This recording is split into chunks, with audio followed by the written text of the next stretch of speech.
नमस्कार दोस्तों, आप सभी का स्टडी फॉर यूपीएससी पीसीएस में स्वागत है। आज तारीख है 15 जुलाई 2024 ईस्वी और आज का न्यूज़पेपर आर्टिकल डिस्कशन का ये वीडियो है।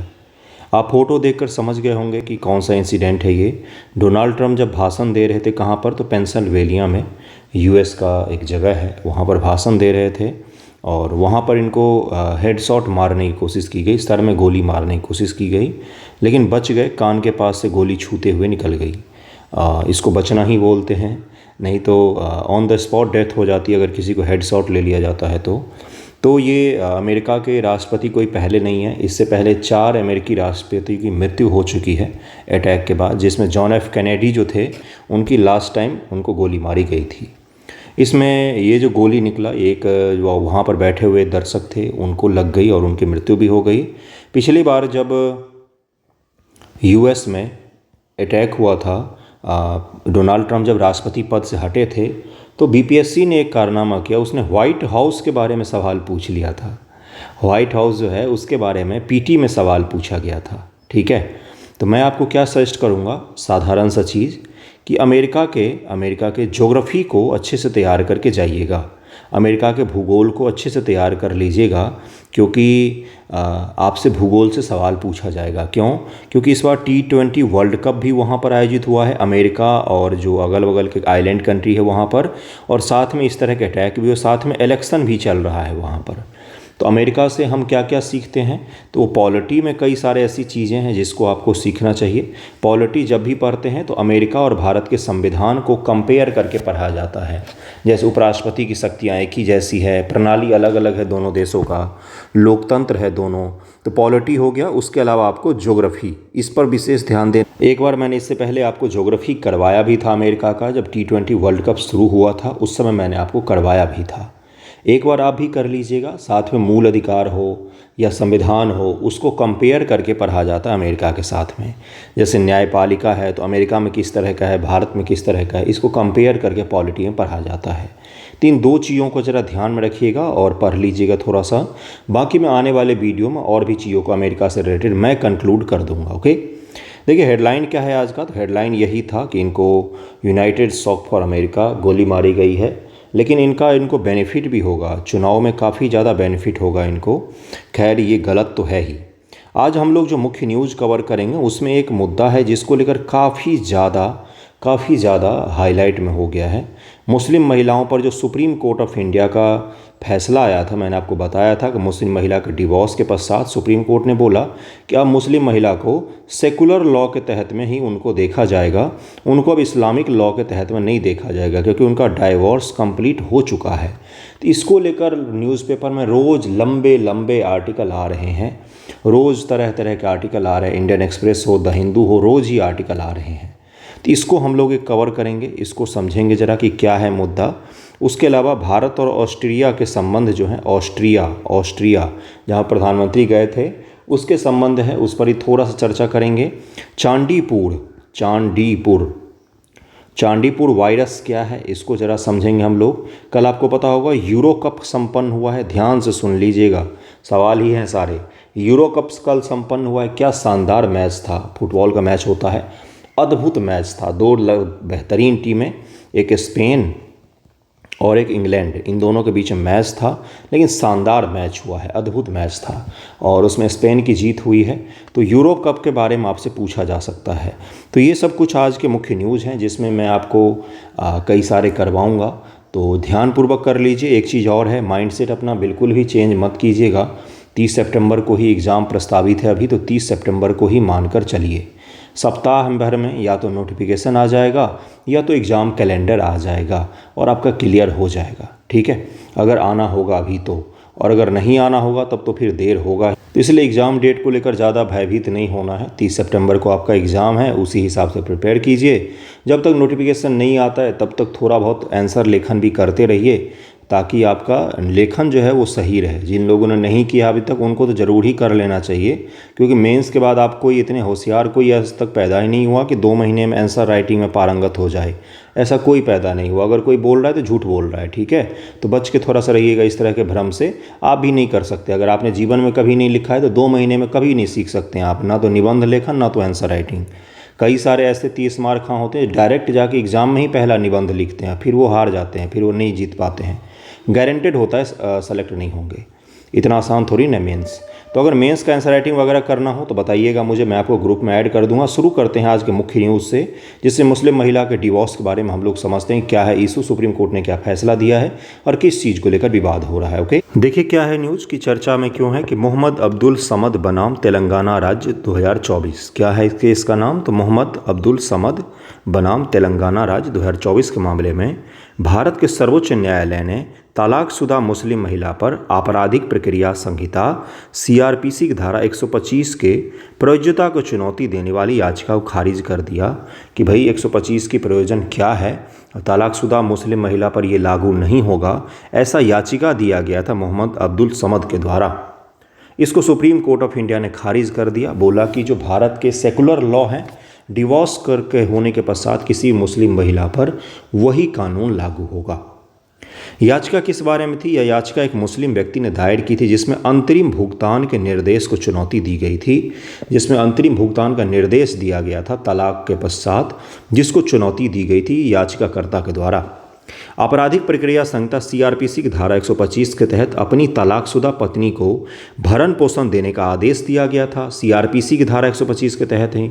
और इसी को उस मुस्लिम पुरुष ने ये चैलेंज किया था कि आप CRPC का कैसे उपयोग कर सकते हैं मुस्लिम डाइवोर्स में। तो सुप्रीम कोर्ट ऑफ इंडिया ने बोला कि डाइवोर्स के पश्चात मुस्लिम महिलाओं को सेकुलर कानून के तहत ही देखा जाएगा। और मुझसे पूछिए तो मैं बड़ा ही क्लियर रखता हूँ हर चीज़ के बारे में थॉट्स, बिना डरे हुए, कि देश में आज में ना तो हिंदू कानून की ना तो मुस्लिम कानून की आवश्यकता है। UCC को अनिवार्य रूप से लागू करना चाहिए, सेकुलर कानून होना चाहिए। हिंदू मुस्लिम जो भी आपका धर्म है वो अपने घर तक सीमित रखिए, अपने इष्ट के साथ संबंधों में रखिए। कानून तो मेरे हिसाब से सेकुलर ही होना चाहिए। याचिकाकर्ता ने तर्क दिया कि मुस्लिम महिला तलाक पर अधिकार का संरक्षण अधिनियम 1986 को CRPC की धारा 125 के धर्मनिरपेक्ष कानून पर हावी होना चाहिए। ये कहा गया किसके द्वारा? याचिकाकर्ता के द्वारा, कि जो देश का सेकुलर कानून है उसके ऊपर में जो मुस्लिम लॉ है उसको हावी होना चाहिए। सुप्रीम कोर्ट ऑफ इंडिया ने इसी को खारिज कर दिया कि ऐसा नहीं होगा। देखिए ये मैं क्या पढ़ा रहा हूँ आपको मैं पॉलिटी पढ़ा रहा हूँ करंट अफेयर के साथ जोड़कर। ये इथिक्स में भी पूछा जा सकता है, ये सोशल इशू में भी पूछा जा सकता है। अगर आप ध्यानपूर्वक UPSC का प्रिपरेशन कर रहे होंगे तो सोशल इशू का भी ये सब्जेक्ट है। ये UCC के में भी आप यूज कर सकते हैं कि सुप्रीम कोर्ट ऑफ इंडिया ने बोला है और काफ़ी बड़ा हिस्सा सुप्रीम कोर्ट ऑफ इंडिया के एक फैसले के पश्चात से अब सेकुलर कानून लागू हो जाएगा। देखिए अगला क्या, याचिकाकर्ता ने दावा किया कि 1986 का अधिनियम एक विशेष कानून होने के कारण से अधिक व्यापक भरण पोषण प्रावधान प्रदान करता है, इसलिए इसे CRPC की धारा 125 के सामान्य प्रावधानों पर वरीयता देनी चाहिए।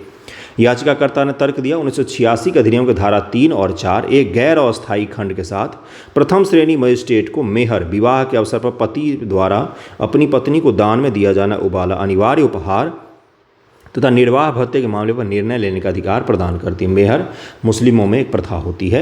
उन्होंने जोर देकर कहा कि पारिवारिक न्यायालय के पास अधिकार क्षेत्र नहीं है, क्योंकि अधिनियम में इन मुद्दों को निपटाने के लिए मजिस्ट्रेट को अनिवार्य बनाया गया है। याचिकाकर्ता ने धारा 5 के अनुसार 1986 के अधिनियम के बजाय CRPC के प्रावधानों को चुनने हेतु हलफनामा प्रस्तुत करने पर पत्नी की विफलता पर जोर दिया था कि ऐसा क्यों नहीं किया गया था। यह तर्क दिया गया कि 1986 का अधिनियम अपने विशिष्ट प्रावधानों के कारण मुस्लिम महिला के लिए धारा 125 CRPC को निरस्त कर देता है, जिससे उन्हें धारा 125 CRPC के तहत राहत मांगने से रोक दिया जाता है। अब जिस 1986 अधिनियम की बार बार हम लोग चर्चा कर रहे हैं, आखिरकार वो अधिनियम है क्या जिसको लेकर इतना ज़्यादा चर्चा हो रहा है? वो अधिनियम क्या है भाई? तो इसको ज़रा हम लोग देखते हैं ध्यान से, 1986 का अधिनियम क्या है। मुस्लिम महिला तलाक पर अधिकार का संरक्षण अधिनियम 1986। यह अधिनियम उन मुस्लिम महिलाओं के अधिकार की रक्षा के लिए बनाया गया था जिन्हें उनके पतियों ने तलाक दे दिया है, जिन्होंने अपने पतियों से तलाक ले लिया है। यह इन अधिकारों की सुरक्षा से जुड़े और उससे संबंधित मामलों के लिए प्रावधान करता है। किनको? जिन मुस्लिम महिलाओं को उनके पतियों ने तलाक दे दिया है, यानी कि लॉ है वो धार्मिक है, मुस्लिम महिलाओं के लिए है केवल। यह अधिनियम मोहम्मद अहमद खान बनाम शाहबानो बेगम 1985 मामले का जवाब था। ये जो 1985 का शाहबानो का मामला था ना, इससे बड़ा तुष्टीकरण का आज तक का भारत के राजनीति में कुछ देखा ही नहीं गया। यही वो शाहबानो का केस है जिसके पश्चात भारत की संसद ने घटिया कृत्य किया था। उस समय की सरकार ने मुस्लिम तुष्टीकरण को लेकर बेहद ही घटिया सा कृत्य किया था। उसके पश्चात से इस तरह के लॉ लाए गए थे लीपा पोती करने के लिए। राम मंदिर का ताला खुलवा दिया था, क्यों कि भाई हिंदू मुस्लिम बैलेंस करके चले। ये भारतीय राजनीति के काला अध्याय में से एक है शाहबानों का मामला। ठीक है, जिन्हें नहीं पता है उनके लिए बता देता हूँ। दरअसल में हुआ क्या था कि शाहबानों को 1978 में उसके पति ने तलाक दे दिया था। ठीक है, उसके पश्चात शाहबानों ने क्या बोलते संरक्षण के लिए कुछ पैसे वगैरह की मांग के लिए सुप्रीम कोर्ट ऑफ इंडिया में केस दर्ज किया कि हमें क्या चाहिए, हमें कुछ पैसे चाहिए, क्योंकि हम अपना जीवन कैसे गुजारा भत्ता करेंगे। सुप्रीम कोर्ट ऑफ इंडिया ने बोला कि शाहबानों को जैसे बाकी महिलाओं को तलाक के पश्चात से क्या मिलता है, तो उनको कुछ रकम मिलती है, पति की तरफ से सहयोग मिलता है, जिससे वो जीवन बसर कर सकते हैं। सुप्रीम कोर्ट ने बोला कि शाहबानों को भी यही चीज़ मिलेगा। देश के कुछ कट्टरपंथी और रूढ़िवादी मुस्लिम नेताओं ने इसके खिलाफ में क्या किया, पूरे देश भर प्रदर्शन करना शुरू किया और हमारी उस समय की सरकार झुक गई और उसने 1986 का एक्ट पारित किया, जिसके तहत मुस्लिम महिलाओं को ये जो वित्तीय पोषण वगैरह मिलता था, संरक्षण मिलता था तलाक के पश्चात, उसको ख़त्म कर दिया। बिल्कुल सही सुन रहे हैं आप। तुष्टीकरण की राजनीति की यहाँ से शुरुआत माना जाता है भारत में। तो ये क्या था, एक तरह से महिलाओं के लिए काफ़ी बुरा कानून था ये।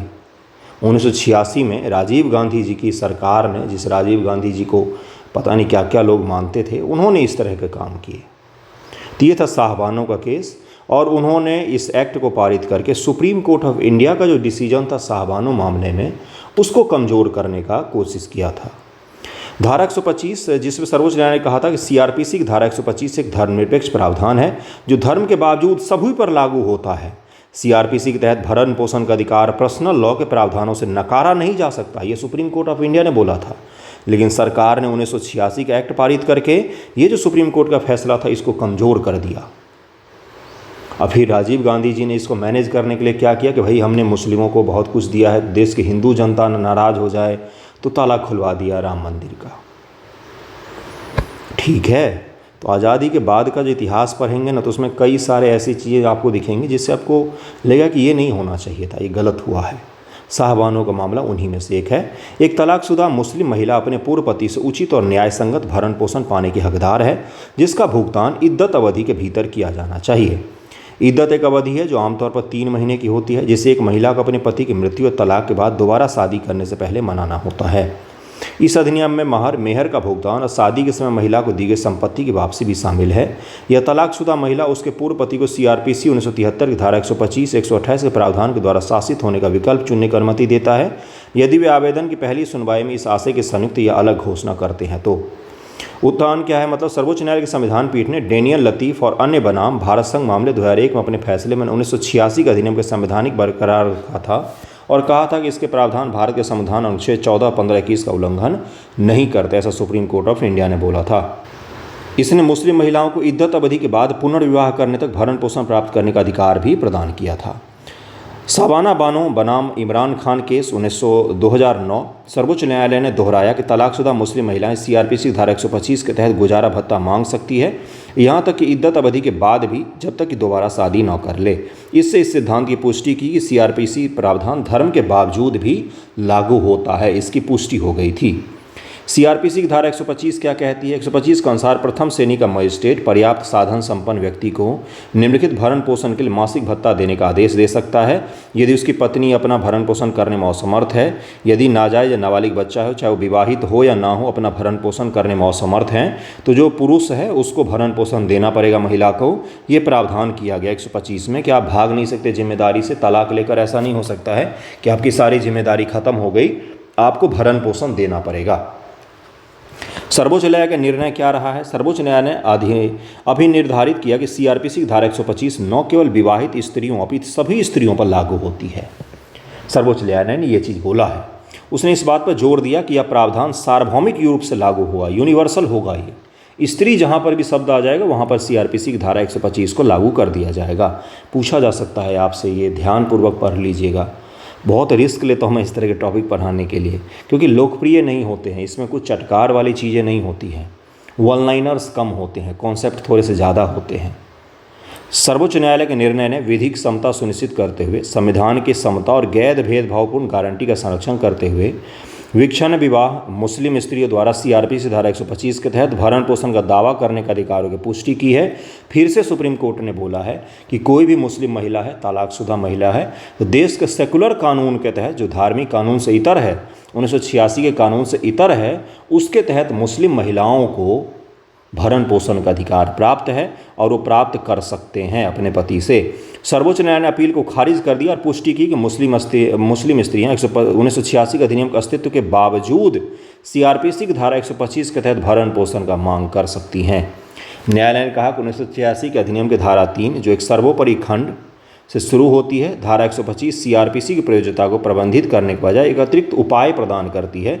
यानी कि 1986 का जो अधिनियम है और सीआरपीसी 125 जो है, ये दोनों दो ऑप्शन होंगे किसी भी महिला के समक्ष, मुस्लिम महिला के समक्ष में दो ऑप्शन होंगे कि इसको भी चुन सकती है, इसको भी चुन सकती है।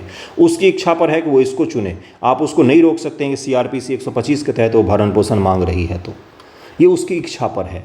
सुप्रीम कोर्ट ने बोला कि एक और उपाय है जिसके तहत वो जा सकते हैं। अगर कोई मुस्लिम महिला 1986 के तहत ही भरण पोषण लेकर संतुष्ट रहना चाहती तो वो भी हम नहीं रोकने आ रहे हैं, लेकिन कोई अगर सीआरपीसी 125 के तहत भरण पोषण लेना चाहती तो वो भी आप नहीं रोक सकते हैं।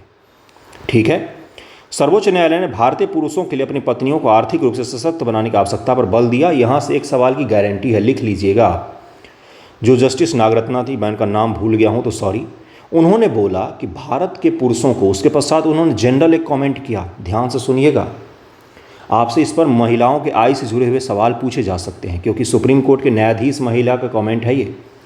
उन्होंने बोला कि भारत की जो महिलाएं हैं, उन्होंने शब्द यूज किया होम मेकर।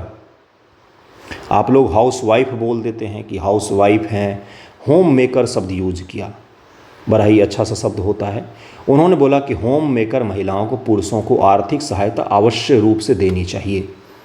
फाइनेंशियल रूप से अगर सपोर्ट करते हैं तो बहुत ही आवश्यक होता है आज के समय में, ऐसा सुप्रीम कोर्ट ऑफ इंडिया का कहना है। अब इससे सवाल क्या बन सकता है? मेंस में कुछ सवाल जरूर पूछे जा सकते हैं गुरु, तो सोचिएगा ज़रा और इस पर लिखने की कोशिश कीजिएगा। महिलाओं के आय से जुड़ी हुई चीज़ों पर थोड़ा सा पढ़ के जाइएगा। मेंस में सवाल गारंटेड है, यूपीएससी वाला हो या बीपीएससी वाला हो। जिसके पास स्वतंत्र आय का अभाव है, इसने आर्थिक रूप से स्वतंत्र या नौकरी पेशी विवाहित महिलाओं और उन महिलाओं के बीच अंतर को उजागर किया जो अपने निजी खर्च को पूरा करने के लिए किसी भी साधन के बिना घर पर रहती हैं। अपने निजी खर्च, डे टू डे का जो खर्च होता है, उसको भी पूरा नहीं कर सकती महिलाएं, और जो नौकरी पेशा करती है, उन दोनों के बीच में एक डिवाइड क्रिएट हो रहा है हमारे सोसाइटी, हमारे समाज में। सुप्रीम कोर्ट ऑफ इंडिया ने इसके लेकर कमेंट किया है, तो वो कमेंट जो है वो आपके लिए बहुत ही महत्वपूर्ण होगा। न्यायालय ने पुष्टि की है कि विच्छिन्न विवाह मुस्लिम स्त्रियां जिनमें 3 तलाक अब विधि विरुद्ध है, 3 तलाक अब एक बार में 3 तलाक जो है वो कानून के खिलाफ है, के माध्यम से तलाक लेने वाली स्त्रियां भी शामिल हैं, पर्सनल लॉ के बावजूद भी धारा 125 के तहत भरण पोषण का दावा कर सकती हैं। 3 तलाक को सर्वोच्च न्यायालय द्वारा अमान्य घोषित किया गया है तथा मुस्लिम विवाह अधिकार संरक्षण 2019 द्वारा इसे अपराध घोषित किया गया है कि एक बार में 3 तलाक बोलकर आप किसी को तलाक नहीं दे सकते हैं, आपको आपराधिक मुकदमा झेलना पड़ सकता है। तो ये था ये मामला जिसके कारण से बहुत ही ज़्यादा चर्चा में है। इसको अवश्य रूप से ध्यान में रखिएगा। और मैंने आपको क्या बोला है ध्यान में रखने को, तो मुस्लिम महिला या देश की जनरल महिला जो हाउस मेकर होती हैं महिलाएं, हाउस मेकर जो महिलाएं होती हैं उनके और जो नौकरी पेशा वाली महिलाएं होती हैं उनके बीच में जो डिवाइड क्रिएट हो रहा है, साथ में महिलाओं की जो आय है, इससे जुड़े हुए मुद्दों को ज़रा सा पढ़ के जाइएगा एग्जामिनेशन में। यहाँ से सवाल पूछे जाने की काफ़ी ज़्यादा गारंटी है। मेंस एग्जामिनेशन के पॉइंट ऑफ व्यू से बहुत ही इंपॉर्टेंट पॉइंट हो गया ये। नेक्स्ट टॉपिक पर चल, अगला देखिए क्या है कि पता है आपको कि भारत सरकार अब संविधान का 75वां, संविधान जब लागू किया गया था उसका 75 वर्ष सेलिब्रेट करने जा रही है। भारत जब आज़ाद हुआ था तो उसका 75 ईयर तो सेलिब्रेट हो चुका है बंधुओं, लेकिन भारत सरकार अब संविधान कब लागू किया गया था गुरु? 26 जनवरी 1950। ठीक है, इसी दिन तो लागू हुआ था ना। संविधान का जो 150 वर्ष पूरा हुआ था, पूरा 175 वर्ष पूरा होगा, सॉरी, उसके उपलक्ष्य को भी भारत सरकार मनाने जा रही है। देखिए यहाँ पर भी लिखा हुआ है, क्यों भाई? तो अपोजिशन ने इस बार चुनाव में नारा दिया था संविधान बचाओ। इसके कारण से भारतीय जनता पार्टी को कई सारे जगहों पर जो है वो मात मिली है और कई सारे जगहों पर हार देखने को मिला है।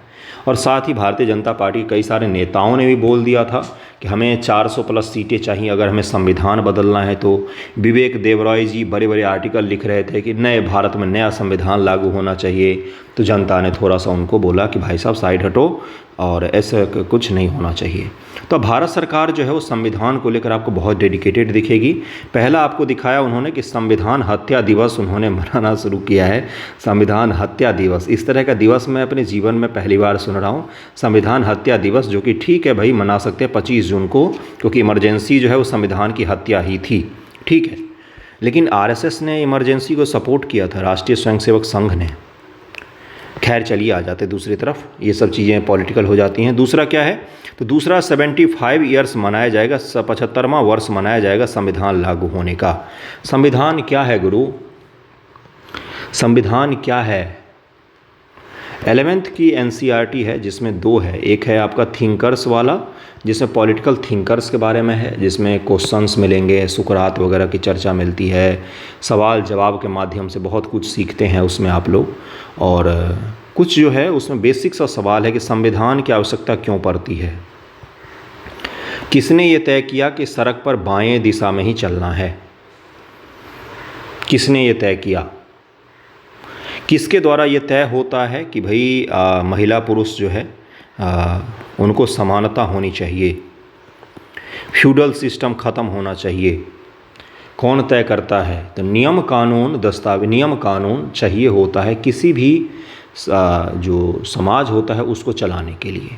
तो नियम कानून कुछ अलिखित होते हैं, अलिखित होते हैं, जैसे संविधान जो होता है उसमें कई सारे प्रावधान ऐसे भी होते हैं जो लिखित नहीं होता है किसी देश के कानून में, अलिखित होते हैं। कई सारे जो होते हैं उनको लिख कर रखना पड़ता है, लिखित संविधान होता है। जैसे अपने देश का संविधान लिखित है, ब्रिटेन का संविधान अलिखित संविधान है। ब्रिटेन का 51% से ज़्यादा हिस्सा जो है वो वहाँ पर पारंपरिक कानून है जो अलिखित है, इसलिए ब्रिटेन के संविधान को अलिखित माना जाता है। जबकि भारत का संविधान लिखित है क्योंकि हमारे देश के नियम कानून में 51% से ज़्यादा का जो हिस्सा है ये लिखित है, ये लिखित है। तो इसलिए इसको क्या माना जाता है? इसको माना जाता है भारत का संविधान एक लिखित संविधान है। तो संविधान के बारे में थोड़ा सा मैंने आपको बताया कि नियम कानून का एक लिस्ट होता है, किताब जैसा होता है, एक पूरा का पूरा सब कुछ, जिसमें क्या होता है कि किस प्रकार से किसी देश को, किसी समाज को आगे बढ़ना चाहिए, किस तरह के कानून प्रथाएं होनी चाहिए, उसका उसमें विवरण दिया हुआ रहता है। लेमैन की भाषा में यही होता है संविधान। बाकी किसी दिन आपको पॉलिटिकल चीज़ें अगर मैं एक्सप्लेन करूँगा तो मैं आपको समझाऊँगा कि एक इंसान में और एक ह्यूमन और एक मैन में क्या फ़र्क होता है। पॉलिटी में ये सवाल पूछा गया है, जब आप जन्म लेते हैं एक व्यक्ति को आप डाल दीजिए जंगल में, थोड़ा सा समय बर्बाद कर लेता हूँ आपका, और एक व्यक्ति का डाल दीजिए आप किसी शहर में, दोनों में ऐसा कौन सा चीज़ है जिसने दोनों के व्यवहार में अंतर क्रिएट किया है? तो क्या है? वो है नियम कानून। नियम कानून यानी कि पुरुष का तात्पर्य यहाँ पर इंसान से है। इंसान अगर नियम कानून से नहीं बंधा होगा तो उसके और जानवरों के बीच में कोई भी फर्क नहीं होगा। पुरुष अगर आपको कैसे पता चलता है कि ऊपर से नीचे तक कपड़े पहन कर रहने हैं? समाज में कहीं पर निकलेंगे तो बिना कपड़ों के नहीं निकलेंगे, जबकि जंगल में लोग तो इसकी परवाह नहीं करते हैं। तो यही वो चीज़ें हैं जो आपको क्या बनाती है? इंसान बनाती है। बाकी तो जैसे बाकी जीव जंतु हैं उसी प्रकार के मनुष्य भी हैं, लेकिन वही वो नियम कानून कायदे हैं जिसके आधार पर हम इंसान बन पाते हैं। हर देश का, हर जगह का अपने तरह का कानून होता है, वही होता है संविधान। मौलिक रूप से संविधान जब नहीं बना था तभी देश में नियम कानून अवेलेबल थे। कुछ ही और तरह के होंगे, धार्मिक होंगे या कोई और प्रकृति के होंगे। चलिए आगे बढ़ते हैं, इसको थोड़ा सा ध्यान में रखिएगा। तो हो सकता है इस बार के 15 अगस्त के पश्चात इसको गवर्नमेंट शुरू करे या अगले साल 26 जनवरी के आसपास में शुरू करे, लेकिन शुरू जारी करने दीजिए, अच्छी बात है। हम लोग आगे बढ़ते हैं। अगला है एक वेट लॉस ड्रग के बारे में। क्या है नाम है इसका? ट्राइजेपेडिया नाम है इसका, और ये दरअसल में मधुमेह, डायबिटीज़ की दवाई है। लेकिन इसको दो तौर पर यूज़ किया है, दो नाम के साथ में। एक नाम के साथ इसको डायबिटीज़ के तौर पर यूज़ किया जाता है और एक नाम के साथ इसको वेट लॉस के लिए यूज़ किया जाता है। आपसे ये पूछ सकता है कि ये दवा जो है किस चीज़ का हाल ही में चर्चा में रहा, किस चीज़ से संबंधित है। दरअसल में अमेरिका का जो यूएस का ड्रग विभाग है उसने इसको दे दिया है अनुमति, काफ़ी दिनों से वहाँ पर बिक भी रहा है, लेकिन भारत में इसको अनुमति अभी तक नहीं दिया गया है। भारत सरकार इसको इसी मंथ या अगले मंथ में अनुमति दे सकती है। इससे वेट लॉस होता है, वेट लॉस के मामले में काफ़ी अच्छा इसको माना जा रहा है। ये करीब में 10 से 15% तक का वेट लॉस जो है वो करवा देता है किसी व्यक्ति का। वेट लॉस, आप लोग भी खा खा कर मोटे हो गए होंगे बैठे बैठे पढ़ते पढ़ते, है ना। लाइब्रेरी में बैठे बैठे दिन भर ठूसते हो गए 4-4 5 बार और बैठे बैठे मोटे हो जाते स्टूडेंट। होता ही है, तैयारी वाले सारे मोटे हो जाते, पेट निकल जाता है सबका। तो ये जो दवा है किसके लिए है, तो वेट लॉस के लिए है। इसके बारे में हम थोड़ा सा और समझेंगे क्योंकि पूछा जाएगा ये आपसे, दवा नहीं बता रहा हूँ, और इसको समझेंगे क्या है ये मुख्य रूप से। तो इसको बताया मैंने, दरअसल में मधुमेह की दवाई है, लेकिन दो नाम से बिकती है। एक होता है, एक पर्पस इसका वेट लॉस, एक होता है डायबिटीज़। भारत सरकार इसको अगले महीने या इसी महीने अनुमति दे सकती है देश में बेचने के लिए। इसके कुछ साइड इफ़ेक्ट भी हैं। 10 से 15% तक वजन कम कर देता है। साइड इफ़ेक्ट क्या है, बहुत सारा चीज़ होता है, डायरिया हो सकता है, उल्टी हो सकती है, बुखार लग सकता है, दस्त वगैरह, कब्जियत, सब कुछ हो सकता है। लेकिन इसका एक खराबी भी है, बहुत बड़ा खराबी क्या है, अगर ये दवाई रुकती है तो फिर से आपका वेट गेन हो जाएगा, वेट गेन हो जाएगा फिर से। यानी कि इसको कंटिन्यू करना होता है, रेगुलर आपको लेना पड़ता है, तब जाके आपका वेट लॉस हो पाता है। और वेट लॉस होता है, इसमें ये भी अप्रूव्ड है कि करीब में 10 से 15% वजन, अगर आपका 75 किलो वजन है तो करीब में आपका वजन घट कर आ जाएगा 60 किलो के आसपास, 65 किलो के आसपास तक ये कम कर देगा, ऐसा बताया जा रहा है, ऐसा बताया जा रहा है। ठीक है, अब इसको ज़रा देख लेते हैं, इसके नाम वगैरह को देख लीजिएगा। बाकी जब इसको अनुमति दी जाएगी तब हम और डिटेल में इसको पढ़ेंगे। देखिए इसको क्या कहा जाता है, इसको तिरजेपाइड कहा जाता है। तिरजेपाइड एक एंटीबायोटिक दवा है जिसका उपयोग टाइप 2 मधुमेह के उपचार के लिए, माध्यम के लिए किया जाता है। तिरजेपाइड को चमड़े के नीचे इंजेक्शन, त्वचा के माध्यम से प्रसारित, मतलब कि इंजेक्शन के थ्रू इसको दिया जाता है। इसे मधुमेह के उपचार के लिए मोनजारो किसके लिए, तो डायबिटीज़ के लिए। अब वज़न घटाने के लिए जेप बाउंड, ये दो नाम से इसको बेचा जाता है। जेप बाउंड के नाम से वेट लॉस के लिए, और मोनजारो के नाम से किसके लिए, तो डायबिटीज़ के लिए बेचा जाता है इसी दवाई को। और अमेरिका में ये अनुमति दे दी गई है, वहाँ पर बेचा भी जा रहा है, ऑस्ट्रेलिया वगैरह में बेचा जा रहा है, लेकिन भारत में अभी तक इसको अनुमति नहीं दिया भारत सरकार ने। लेकिन इसी महीने उम्मीद की जा रही है कि इस महीने के अंत तक भारत सरकार इसको अनुमति दे देगी, या अगले महीने तो पक्का ही दे देगी, ऐसा उम्मीद किया जा रहा है कि भारत में भी अब ये दवाई अनुमति में आ जाएगी, क्योंकि डायबिटीज़ के लिए काफ़ी ज़्यादा उपयोगी है ये। और इसके साथ में ही क्या है, तो भारत में डायबिटीज़ के सबसे ज़्यादा पेशेंट पाए जाते हैं दुनिया भर में, संख्या में डायबिटीज़ बहुत ज़्यादा है भारत में। तो ये एक कारण है जिसके कारण से इसको क्या किया जाता है, अनुमति दिया जा सकता है। आपको एक फैक्ट बता देता हूँ, अमेरिका में डायबिटीज़ के कारण से सरकार इतनी परेशान है कि वहाँ पर मीठे, अगर कोई आप चॉकलेट खरीदते हैं, कोई भी मीठा उत्पाद खरीदते हैं ना, तो उस पर एक्स्ट्रा पैसा आपको पे करना पड़ता है। ठीक है, कुछ पैसा, कुछ अमाउंट आपको एक्स्ट्रा पे करना पड़ता है। लोगों को मीठा खाने से हतोत्साहित कर रही है अमेरिकी गवर्नमेंट, डायबिटीज़ वगैरह को रोकने के लिए।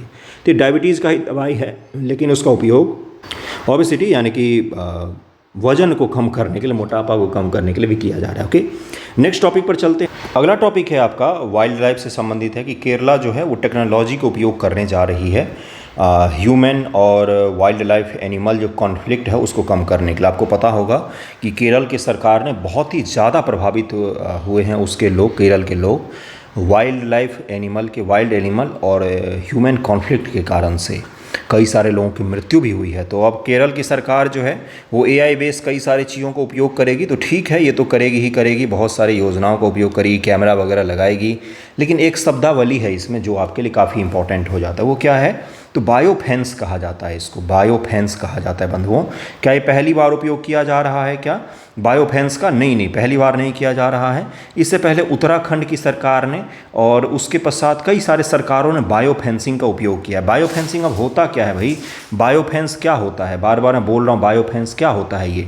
तो देखिए, एक होता है फेंस, फेंस का मतलब होता है कि कहीं पर किसी चीज़ को रोकने के लिए लगा, जैसे फेंसिंग की जाती बॉर्डर पर, है ना, तो वहाँ पर बार लगाई जाती है, इलेक्ट्रिक तार वाले कई सारे चीज़ें लगाई जाती हैं। लेकिन बायोफेंस का मतलब होता है ऐसे पेड़ पौधों का उपयोग या ऐसी जैविक चीज़ों का उपयोग, ऐसी जैविक चीज़ों का, ऐसो बायोलॉजिकल चीज़ों का उपयोग जिसके माध्यम से जानवरों को खेतों तक या रेलवे ट्रैक तक आने से रोका जा सके। जैसे आपने सुना होगा कि एक बार मक्खी की आवाज़ निकाली जाती थी, मक्खी की आवाज़ सुनते ही हाथी भाग खड़े होते थे।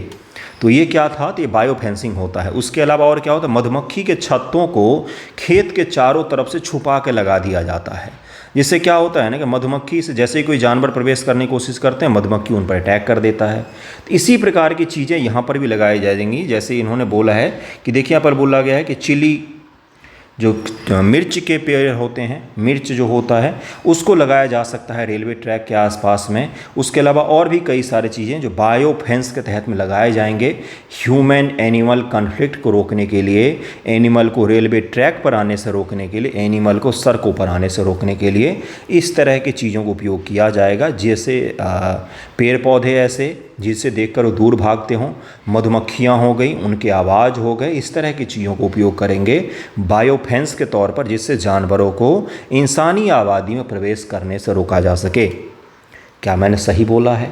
जानवर इंसानी आबादी में प्रवेश कर रहे हैं कि इंसान जानवरों की आबादी में प्रवेश कर रहे हैं? ये सोचने वाली बात है। जानवरों को चिली पाउडर लगाकर, मक्खी लगाकर, मधुमक्खी लगाकर, फेंस लगाकर उनको घूमने टहलने से रोकोगे, आप जंगल में उनको ठूस कर रख दोगे, फिर तो आकर आपका घर तोड़ेंगे ही वो, है ना? तो यही चीज़ है। ठीक है, चलिए, इंसान को बचाना है हमें, और तो बाकी कुछ मायने रखता ही नहीं है इंसान के लिए, केवल अपनी जान रखती है मायने। तो वही सब चीज़ें करने जा रही है केरल गवर्नमेंट। तो बायोफेंस को ज़रूर ध्यान रखिएगा। आपसे पूछा जा सकता है कि निम्न में से कौन कौन सा बायोफेंस का उदाहरण हो सकता है। इस प्रकार से पीटी में सवाल पूछेगा आपसे। और उसके अलावा आपसे ये पूछा जा सकता है कि बायोफेंसिंग क्या होता है, स्टेटमेंट वाले सवाल ही पूछा जा सकता है। तो उत्तराखंड गवर्नमेंट ने भी इसका यूज़ किया है और केरल की गवर्नमेंट भी इसको यूज़ करने जा रही है। तो ये छोटा सा टॉपिक था, इसको जरूर ध्यान रखिएगा। नेक्स्ट टॉपिक देखिए क्या। देखिए, गृह मंत्री जी ने बैठक किया है, तो थोड़ा सा सीरियस होकर इसको पढ़िए। गृह मंत्री जी ने बैठक किया और वाइब्रेंट विलेज प्रोग्राम को रिव्यू किया है गृह मंत्री जी ने। वाइब्रेंट विलेज प्रोग्राम क्या है बंधुओं? तो इसके बारे में मैंने आपको बताया था, आज फिर से मैं आपको बताऊंगा।